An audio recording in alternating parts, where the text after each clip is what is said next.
vérité aujourd'hui, Madiambal Diagne. Monsieur Madiambal Diagne, bonjour. Bonjour Fabrice et bonjour à vos téléspectateurs. Alors c'est toujours un plaisir pour nous, je préfère dire monsieur parce que quand même c'est vrai, vous êtes un doyen, vous êtes journaliste, mais je préfère utiliser le mot monsieur parce que vous êtes quand même un grand monsieur de la presse. Je te le concède et je te le tutoie. Absolument. Alors je rappelle que vous êtes journaliste et administrateur du groupe Avenir Communication, du journal d'information générale, Le Quotidien, fondé justement en 2003. En plus de cela, Madiambal Diagne, vous êtes également éditorialiste et animateur de la rubrique Les Lundis de Madiambal, à lire justement dans les colonnes de votre canard, tous les lundis. Madiambal Diagne, vous êtes également à la tête du bureau de l'Union de la presse francophone dont vous en assurez la présidence. Ça fait quand même un bon bout. Votre réélection a eu lieu pour une troisième, c'est pas donné, pour un troisième et dernier mandat de 2 ans en octobre dernier avec 49 voix sur 50. Alors, un plébiscite quand même qui fait de vous un grand monsieur de la presse francophone. Merci bien Fabrice pour cette présentation que je trouve très amicale et très généreuse. C'est un plaisir aussi d'avoir cet entretien-là avec toi, parce que tu es un jeune frère, tu es quelqu'un aussi qui, je peux dire, a fourbi ses arbres de journaliste en couvrant des activités me concernant. Je me rappelle bien, en 2004, quand tu venais d'être diplômé jeune journaliste, tu couvrais les péripéties de l'arrestation de Madiambal Diagne et des marches qui étaient organisées un peu partout au Sénégal. Et j'ai pu apprécier ta solidarité, ton soutien, ton dynamisme et ton engagement. D'ailleurs, avec vous, des jeunes journalistes, vous aviez Papa Lignan, vous avez bien entendu Barka Isma, toute la presse s'était mobilisée. Et c'était un combat comme un seul homme. Et d'ailleurs, c'était vraiment un défi. Et au bout du rouleau, la libération de Madiambal Diagne a été comme une forme de libération de la presse. Est-ce que vous l'avez vécu aussi comme ça? Bien sûr, je crois que c'était un moment aussi de grande mobilisation pour les médias, pour la défense des libertés dans ce pays qui avait à un moment avait été assez malmené et j'ai pu vraiment mesurer l'engagement et disons l'attachement des Sénégalais au principe de liberté et de démocratie, et c'était un moment fort de cela. C'était une belle épisode. Une belle épisode où le slogan Libérer Madiambal Diagne était presque scandé un peu partout dans tout le Sénégal. Et ça a été vraiment une grande victoire pour la presse libre et indépendante. Mais aujourd'hui quand même, Madiambal Diagne, vous êtes au-delà du fait que vous soyez un journaliste confirmé, chevronné, éditorialiste mais avéré, vous êtes aussi un homme d'affaires. Ça, on ne s'en cache pas. Et je crois, si ma mémoire est fraîche, vous investissez beaucoup dans ce qu'on appelle aujourd'hui l'immobilier. Ce n'est pas interdit par la loi. Et au contraire, c'est tout le mal qu'on peut souhaiter d'un doyen, et je crois que vous le souhaitez pour nous aussi, qui espérons devenir comme vous. Mais aujourd'hui, quand même, vous avez quand même une actualité. L'actualité, c'est justement cette décision du chef de l'État d'arrêter tous les chantiers sur justement le littoral. Alors, êtes-vous quelque part concerné ou frappé par la dite mesure? Oui, je vous remercie pour avoir aussi rappelé mon parcours. Je suis certes investisseur immobilier, je n'ai pas attendu d'être journaliste ou d'être patron de presse pour le faire. Souvenez-vous, quand lançant le journal Le Quotidien en 2003, ma vie n'a pas commencé en 2003. J'avais aussi été dans d'autres activités, comme l'immobilier, comme aussi le transport, où j'avais une flotte de véhicules de taxi et de transport en commun. Déjà avant de fonder le journal Le Quotidien. C'est vous dire aussi qu'il y a un vécu. Il y a un vécu, et je me rappelle, au tout début du journal Le Quotidien, vous me faisiez l'amitié de passer, me voir. Voilà, justement, vous voyez un peu qu'on était déjà sur ces choses-là. Voilà, très bien. Maintenant, pour parler de l'actualité, comme vous le dites, il est vrai, il y a un contexte d'un nouveau régime qui arrive à s'installer, et l'une des premières mesures prises, c'est de faire l'état des lieux de la gestion du gouvernement précédent. La question du foncier est une question très prégnante dans cette politique de faire l'état des lieux, la reddition des comptes, parce que, comme vous le savez, la question de la gestion foncière ou des prédations foncières, pour dire exactement les choses, a beaucoup occupé le débat politique ces dernières années.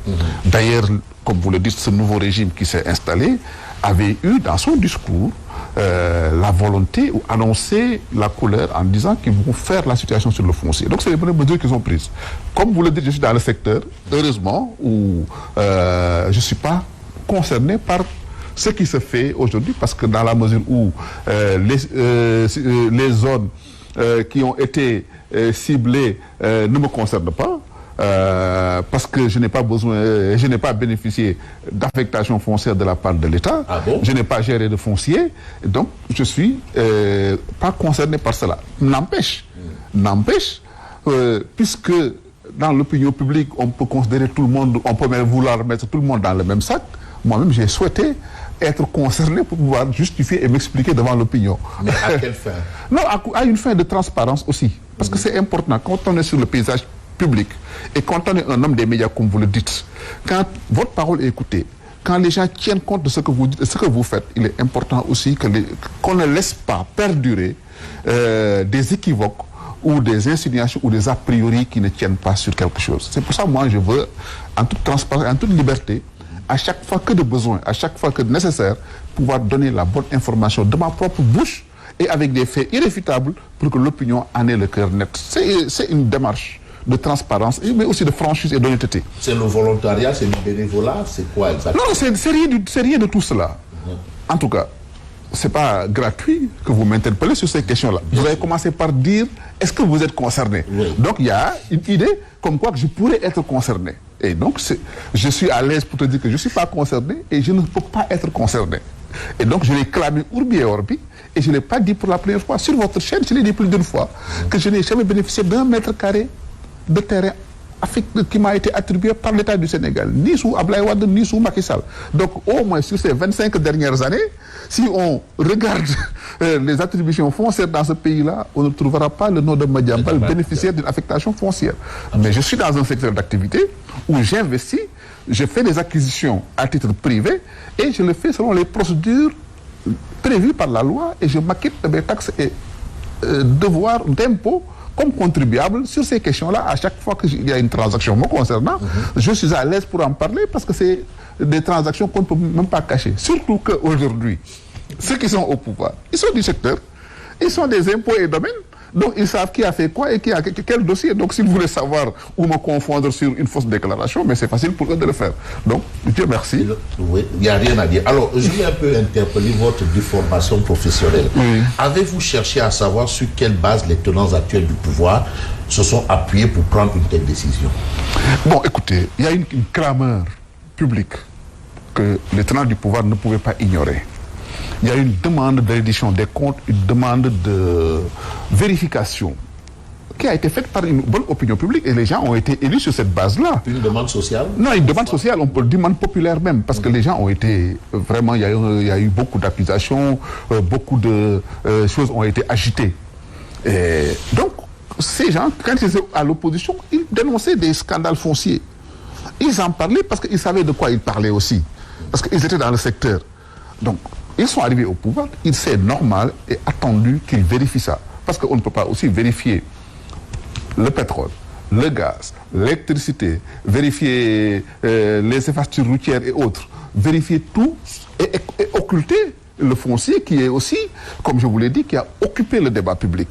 Quand on vérifie les concessions maritimes, portuaires, quand on vérifie les concessions aéroportuaires, quand on vérifie les acquisitions d'avions, quand on vérifie les infrastructures de route, quand on vérifie les autoroutes, quand on vérifie les ponts, quand on vérifie les universités, quand on vérifie les logements sociaux, quand on vérifie, il faut bien qu'on vérifie le foncier.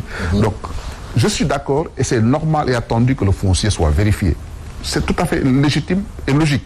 Donc vous maintenant, non, je n'y vois aucun inconvénient. Maintenant, là où il y a problème, oui, c'est que je souhaite que ce ne soit pas une vérification sélective. Moi, je dis que l'annonce des secteurs ciblés par le gouvernement montre qu'ils ont délibérément choisi de ne commencer à vérifier qu'à partir de 2020. Et pour vous, c'est ciblé? Non, mais logiquement, je veux qu'on aille plus loin que 2020, qu'on aille, par exemple, depuis le début de la gouvernance de Macky Sall, ou même au-delà de la gouvernance de Macky Sall, parce que ces gens aussi qui aujourd'hui sont en train de vérifier, ils ont quelque part leur responsabilité engagée dans certaines attributions foncières et dans certains actes de prédation foncière. Responsabilité comment? Responsabilité pour avoir en été bénéficiaire. Tout le monde le sait. Mais la presse a publié des attributions foncières concernant les autorités actuelles. La plupart des temps, c'est les gros bolides, les gros calibres du régime sortant. Non, mais non, c'est vrai, il y a peut-être toute proportion gardée. Oui. Il y a peut-être des gens du régime sortant qui ont fait de boulimie. mais ça, au moins, vous êtes d'accord. Non, mais bien sûr, il y a de la boulimie foncière, des affectations que le bon sens ne pourrait pas accepter et ne pourrait pas comprendre. Mais je veux dire aussi que ceux qui sont là aussi, dans d'autres opérations, se sont allègrement servis.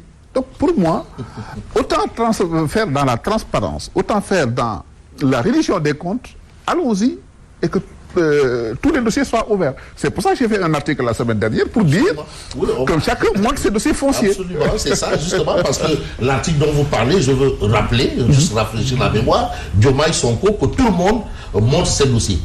Parce que c'est une question qui m'importe, le foncier. Oui. En 2020, j'avais fait un article pour dire qu'ils ont fait pire que les WAD avec nos terres. En 2020 déjà. En 2020 déjà, parce que j'avais dénoncé des pratiques qui n'étaient pas acceptables à l'époque. Ça a créé le tollé ici. Mais aussi, sous le régime de Abdoulaye Wade, le dépeçage de l'aéroport Léopold Sédar Senghor pour financer la construction du monument de la Renaissance, c'était qui? Le régime de Abdoulaye Wade avec Pierre Goudiaby Atepa qui aujourd'hui est en pointe pour dénoncer cela. Et à l'époque, je l'avais fustigé. Donc moi, je reste cohérent. Donc Pierre Goudiaby Atepa est dans le secteur... Je reste cohérent. Donc, je l'ai dénoncé sous Abdoulaye Wade, je l'ai dénoncé sous Macky Sall. Pourquoi ne devrais-je pas le dénoncer aussi sous Bassirou Diomaye Faye? Parce que quand je le dénonçais sous Macky Sall, par exemple, on pouvait dire peut-être qu'il en parle étant persuadé que rien ne lui arrivera parce que peut-être il a de bonnes relations avec le régime en place. Mais aujourd'hui que ce régime-là n'est pas là, aujourd'hui que ceux qui sont là peut-être peuvent ne pas me voir avec des œils d'amis, mais c'est l'occasion de le dire haut et fort sur la place publique, parce que tout ce que j'ai dit aujourd'hui, je l'avais déjà dit. Donc aujourd'hui, c'est de bon ton de le dire et de le répéter.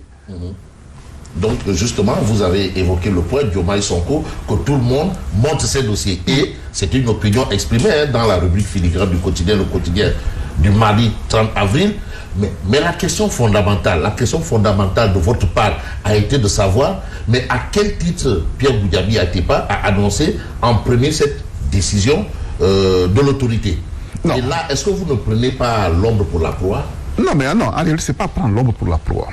Moi, ce que j'ai dit, c'est curieux qu'une décision gouvernementale concernant un secteur d'activité sorte ou soit annoncée par un homme d'affaires qui est connu dans ce secteur d'activité. Pour moi, ça aurait été plus décent. Mais connu dans ce secteur d'activité comment? Comment? Parce qu'il y investit. C'est son métier. Et surtout que, non seulement il y investit, mais surtout que il a eu, dans le secteur d'activité, à conduire des projets dans ce secteur-là. Moi, je vous donne un exemple. Il a parlé de la corniche, il a révélé ça sur la corniche. Qui a fait l'hôtel Radisson? Qui l'a implanté? C'est Pierre Goudiaby Atepa. Tous les Sénégalais le savent. Qui a fait, par exemple, le terrain sur lequel est installé l'hôtel Azalaï aujourd'hui et d'autres propriétés immobilières? C'est Pierre Goudiaby Atepa. Entre autres, on peut les citer. Donc, je veux dire qu'il est dans le secteur d'activité. J'aurais compris que le gouvernement, que le porte-parole du gouvernement, ou le ministre de l'urbanisme, ou le ministre de je ne sais quoi, annonce lui-même, ou le directeur général des impôts et domaines annonce lui-même une opération de vérification du foncier. Mais j'ai trouvé maladroit et inconvenant que ce soit Pierre Goudiaby Atepa qui l'annonce. Et je l'ai souligné. Je me suis même permis de dire, ou de m'interroger, jusqu'où cette précipitation de l'annoncer n'est pas aussi une volonté de pousser le gouvernement à aller s'en prendre peut-être à des gens qui peuvent être par ailleurs ou quelque part des ennemis ou des adversaires ou des concurrents de Pierre Goudiaby Atepa. C'est la question que j'ai posée et qui est légitime. Et je ne suis pas le seul à la poser. D'autres éditorialistes ou d'autres citoyens ont pris la parole sur les débats publics pour s'étonner de cette procédure-là ou de cette façon de faire du gouvernement. Donc, voilà ce que j'ai dit sur cette question-là et je le maintiens. Vous parliez déjà tantôt de Pierre Goudiaby Atepa par rapport au dépeçage des parcelles qui ont permis de construire le monument de la Renaissance, c'est ça. Et vous évoquez également encore Pierre Goudiaby Atepa dans certaines réalisations. Mais est-ce que vous n'êtes pas trop à charge aussi? Non, mais c'est vous qui posez les questions. Mais c'est la vérité aussi, c'est des faits qui sont là. Vous ne pouvez pas nier ce que je viens de dire. C'est sur le domaine public. Vous tapez le modèle de recherche sur ces questions-là, vous le trouvez l'information. Vous pensez qu'il aurait un intérêt particulier au personnel? Non, je ne dis pas qu'il aurait un intérêt particulier personnel en révélant cette histoire-là. Oui. Il peut l'avoir comme il peut ne pas l'avoir. Mais je pense que ce n'est pas lui le porte-parole du gouvernement, à ce que je sache. C'est pas lui qui doit annoncer les décisions du gouvernement, à ce que je sache. Il aurait été un journaliste, qui l'annonce, j'y trouverais rien à le dire. Mais qu'il soit un homme d'affaires qui parle de son secteur-là, moi, ça me pose... En tout cas, je suis un peu dubitatif par rapport à la façon de faire. Absolument. Donc, si on retient bien, votre problème, c'est pas le fait qu'il y ait ces arrêts de travaux, mais le problème, c'est que ce soit Pierre Bouyabi et Tepa qui a donné la primeur de l'information. Non, c'est pas ça. Tu as un article sous les yeux que tu as lu et que tu es un très bon journaliste. Tu sais que je me suis interrogé sur l'opportunité d'arrêter les travaux sur la corniche. Et encore une fois, sur ça, je trouve que la façon de faire n'a pas été... en tout cas très économique, ou bien, enfin, il y a un peu un volet qui ne manque pas, enfin, la prise en charge me semble manquer d'efficacité. Pourquoi? On veut vérifier, personne n'interdit à personne de vérifier. On peut, par exemple, on dit sur la corniche va, par exemple, de Dakar à Cambérène ou Malika. Qu'est-ce qui empêchait, par exemple, de dire, écoutez, tel secteur Almadies, tel secteur Yoff, on le vérifie tel jour. Comme ça, on n'arrêtera pas les travaux dans les autres secteurs. Parce que le gouvernement dit qu'il va examiner après les situations au cas par cas, et que les situations régulières, on va les laisser continuer. Mais pourquoi arrêter tous les travaux avec le risque d'arrêter des chantiers qui sont réguliers? Encore une fois, je ne suis pas victime de ces mesures-là parce que je ne suis pas concerné. Mais je me mets à la place des investisseurs qui se voient un beau matin leur chantier arrêté, qui ont pris des engagements avec des clients, avec des délais de livraison, qui ont pris des engagements avec les banques. Je pense qu'on les prend à défaut en leur faisant perdre du temps. J'espère que cette opération ne va pas durer des mois. Autrement, ce sera trop pénalisant pour eux. Mais si c'est pour il y a autre chose. Satisfaire une demande sociale. Non, mais satisfaire une demande sociale, on peut la satisfaire, comme je vous l'ai dit, avec la méthode, avec l'intelligence aussi. Mais aussi, en arrêtant tous les travaux. Donc il y a un manque d'intelligence dans la procédure. Mais oui, en tout cas de tact et de stratégie. Parce qu'en faisant arrêter ces chantiers, mais c'est des milliers de travailleurs qu'on arrête, pendant que ces gens-là pouvaient continuer à travailler, on pourrait arrêter peut-être 100 travailleurs dans un quartier ou 200, c'est selon, je ne connais pas les chiffres.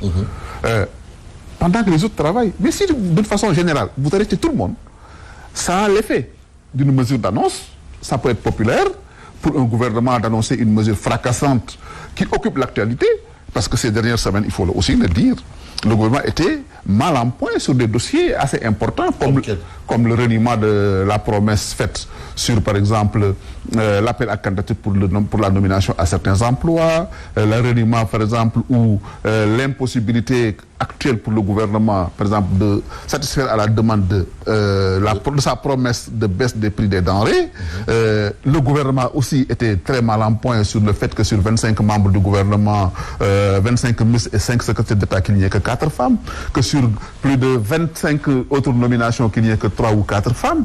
Donc, ce débat-là a occupé le gouvernement et l'a gêné ou l'a embarrassé. Donc, vous pensez que ça, c'est un pare-feu, quoi? Non, mais nous sommes dans la communication, ça peut être un pare-feu. Je ne dis pas que c'est seulement ça, mais au moins, ça peut être un pare-feu. Qu'il y ait une mesure spectaculaire comme ça, qui peut être annoncée et que les gens puissent... Parce que depuis lors, on ne parle plus que de ça. Donc, si c'est des gourous de communication qui ont conseillé ça au gouvernement, ils ont bien fait. En tout cas, ils ont réussi. Ils ont réussi à déplacer, détourner l'attention sur ce qu'on peut considérer comme les insuffisances, des lacunes ou des turpitudes du gouvernement. Aujourd'hui, la charge est portée sur d'autres qui doivent aujourd'hui avoir à s'exprimer. Mais le mal est profond, Madiambal Diagne. Vous avez vu sur la corniche, mais il y a aussi au niveau de Mourkat, au niveau de Malika Plage, toutes ces zones-là où vraiment il y a eu vraiment des gens qui se sont accaparés. Des gens qui se retrouvent avec 200, 300 hectares, des personnes intitulées personnelles. Mais là, quand même, je crois qu'il faut mettre de l'ordre. Absolument. Je suis d'accord qu'il faut mettre de l'ordre. Je vous ai dit qu'en 2020, déjà, j'ai dénoncé ça sous le régime de Macky Sall en disant qu'il faut mettre de l'ordre dans ça, n'est-ce pas? Sous Abdoulaye Wade, je l'ai dénoncé. Donc, ce n'est pas que je dénonce ça sous Macky Sall, que je dénonce ça sous Abdoulaye Wade, que ces gens-là viennent mettre de l'ordre, que je puisse m'insurger contre ça. Je ne saurais m'insurger contre ça. Mais je vous dis, c'est la méthode que j'interroge. Mais la pertinence ou l'opportunité, je ne la discute pas. Donc le déplacement du président Diomaye Faye à Bourkat, vous trouvez que c'est une bonne chose? Mais écoutez, c'est normal qu'il se déplace. Il aurait pu avoir les informations qu'il était allé chercher sur le terrain. Il aurait pu les avoir à partir de son bureau. Il aurait pu les avoir. Mais en allant sur le terrain, c'est un homme politique aussi, il communique. Il fait dans la communication, il est important qu'il vienne là-bas, montrer que moi, je veux tenir cette histoire-là au clair, je suis le chef de l'État, je viens avec mes équipes, je viens interpeller publiquement les fonctionnaires. C'est une méthode de gouvernement, de gouvernance que je ne saurais pas ne pas partager. Quelqu'un d'autre à sa place l'aurait fait. Moi, je serais président de la République, un scandale comme ça, un présumé scandale comme ça, aussi important, qui occupe le débat public, et comme vous le dites, avec peut-être des centaines d'hectares octroyés à des personnalités, moi, que j'aille sur le terrain pour voir... Du régime sortant, en plus. Mais justement, que j'aille sur le terrain pour voir, je trouve tout à fait légitime et normal qu'il le fasse. Donc maintenant, toujours est-il, encore une fois, et je l'ai dit et répété, il faut que tout se fasse selon la légalité absolue. Parce que ce qui s'est passé, par exemple, sur aller contrôler, c'est normal. Par contre, ce qui s'est passé sur l'arrêt des chantiers des gens dont les chantiers ont été arrêtés, ce n'est pas légal. Ce n'est pas un fait du prince que le président de la République doit se réveiller un beau matin pour dire « j'ordonne l'arrêt des chantiers ». Sur quelle base? Les gens ont des titres de propriété qui sont irrévocables, avec des autorisations de construction qui sont irrévocables. Avant d'arrêter un chantier, il y a des procédures pour le faire. Donc on a beau être président de la République, qu'on ne peut pas tout se permettre. Et ce qu'on reprochait au régime précédent, que ce soit le régime d'Abdoulaye Wade ou d'Abdou Diouf ou de Macky Sall, ce gouvernement doit l'éviter. Il ne faut pas tomber dans ces travers de toute puissance, de dire que je suis l'État, que je peux tout me permettre. L'État ne peut pas tout se permettre. L'État, dans un pays démocratique et républicain, avec un État de droit, ne peut pas agir selon le fait du prince. Et ce qui s'est passé, c'est selon le fait du prince. Ah bon? Le président de la République qui se rêve un beau matin pour dire j'arrête tous les chantiers. Au nom de quoi il arrête tous les chantiers? Au nom de quoi il arrête tous les chantiers? Moi, j'aurais accepté qu'on me donne une base légale. Mais ils n'ont pas donné de base légale pour arrêter les chantiers. C'est une décision administrative qui peut être attaquée avec des conséquences de droit. Mais on aurait pu faire l'économie de cela. Et vous pensez que l'État, si ces gens-là attaquent l'État, ils peuvent avoir gain de cause? Ah mais bien sûr, je le suppose. Parce que celui qui se sent lésé par ça peut attaquer l'État. Et il aura gain de cause parce que de toute façon, l'État a toujours été condamné souvent. A été condamné souvent par les juridictions au Sénégal sur des questions comme ça. Il y a des procédures qui sont encadrées. Et au-delà du fait que l'État soit condamné, ça crée un problème d'une insécurité juridique. Un investisseur qui a une situation, qui achète un bien légalement, en toute transparence, et qui s'acquitte de toutes ses obligations en tant qu'investisseur, qui aujourd'hui se voit bloquer son investissement sur une simple décision ou un simple coup de fil d'une autorité administrative, mais ça va créer une insécurité juridique telle que demain un autre investisseur réfléchira à 2 fois avant de venir au Sénégal. Que ce soit un investisseur national ou un investisseur étranger, ça ne se fait pas. Il y a des règles de droit et il y a la protection des investisseurs. Et aujourd'hui, l'État peut se retrouver avec des contentieux à n'en plus finir. Parce que par le passé, on a eu des situations comme ça sous le régime de Macky Sall et d'Abdoulaye Wade. Et ça a coûté très cher à l'État du Sénégal. Souvenez-vous que Abdoulaye Wade, quand il est arrivé au pouvoir en 2000, sa première décision, c'était de remettre en cause, par exemple, un contrat qu'on avait avec Hydro-Québec dans le domaine de l'électricité. Par rapport à Sénélec. Avec la Sénélec. Qu'est-ce qui s'est passé? Hydro-Québec est allé porter l'affaire devant des juridictions internationales. Le Sénégal a été obligé de payer 150 milliards de francs CFA à l'époque pour dédommager Hydro-Québec. Il y avait, par exemple, le même régime d'Abdoulaye Wade a eu à faire la même chose avec, par exemple, le groupe indien Mittal, sur, par exemple, les mines de fer de la Falémé. Ils ont, de façon brutale, arrêté le contrat. Qu'est-ce que Mittal avait fait? Aller devant les juridictions internationales, le Sénégal a été obligé d'être condamné à payer des dédommagements faramineux. Le régime de Macky Sall aussi a eu à faire la même chose. Le Sénégal a été condamné